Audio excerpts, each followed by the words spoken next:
Hi and welcome to this video all about running drills. As you'll notice from this module, I have given you a massive, extensive range of drills for you to try and to use for yourself in your running.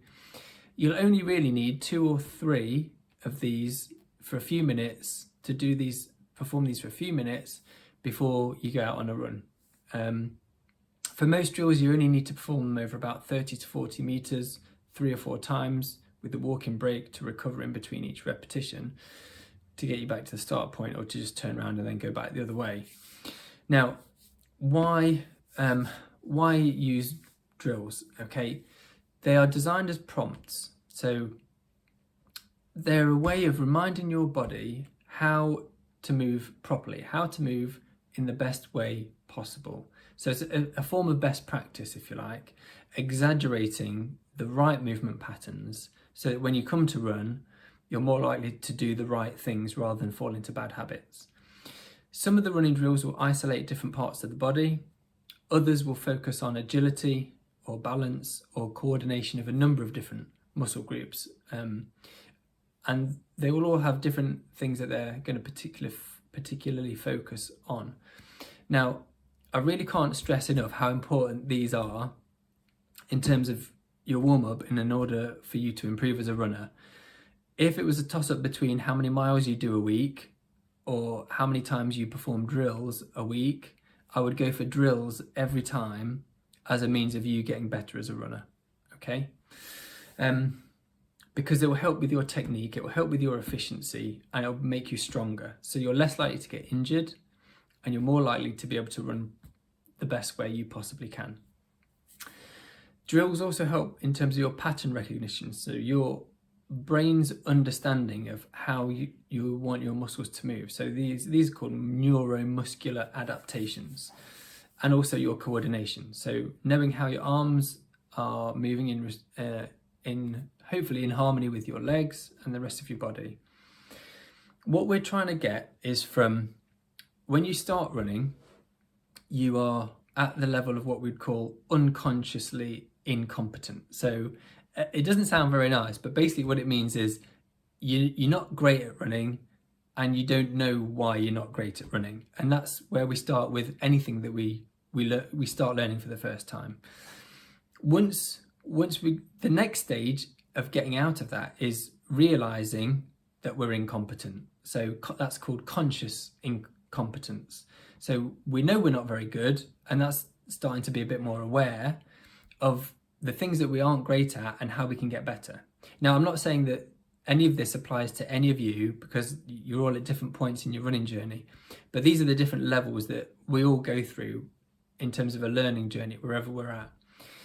After that stage, once we know what we aren't very good at, the next stage we want to get to is conscious competence. So we now have to think really carefully about doing the right things, but we now know what those right things are, but it takes us a lot of effort to mentally think them through and actually apply them and do them.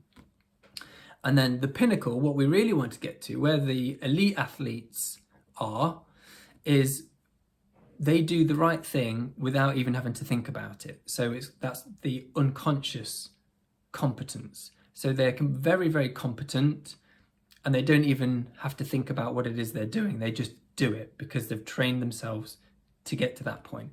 And that's where we want to get to with you and with your running over time and eventually.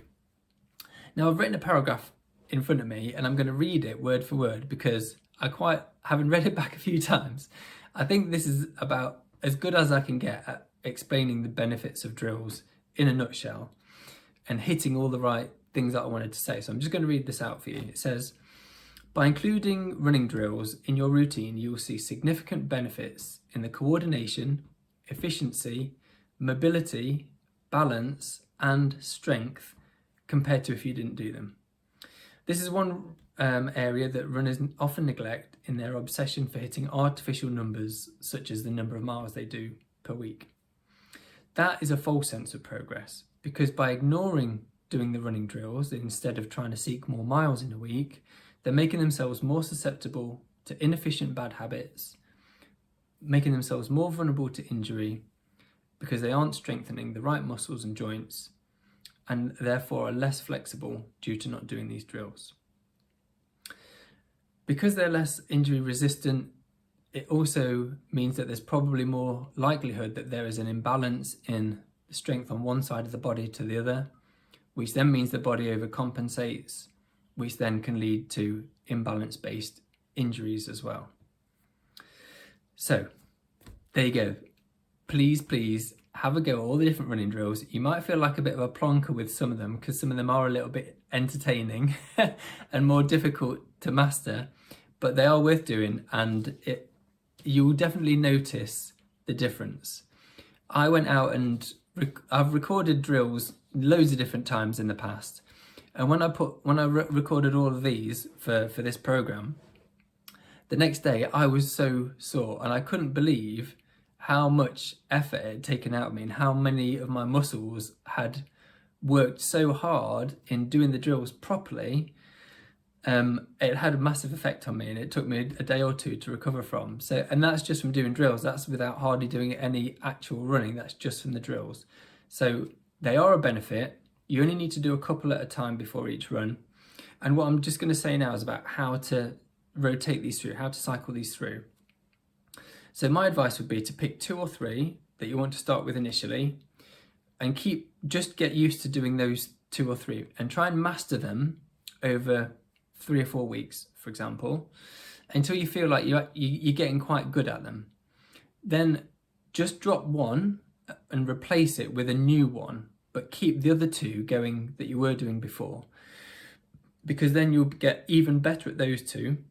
You're bringing in another different way to challenge your mind and your body, but you're still getting the benefit from those drills. And then after another few weeks, take out one of your original 2 and add in one instead.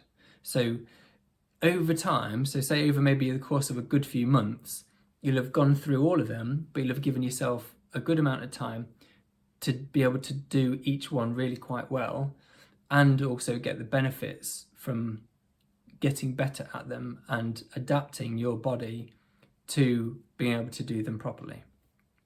So that's all from me about running drills. I'll get off my soapbox now, but give them a good go. Watch the videos, rewatch them as many times as you like.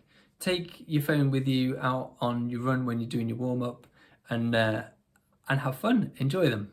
Okay, see you on the next video.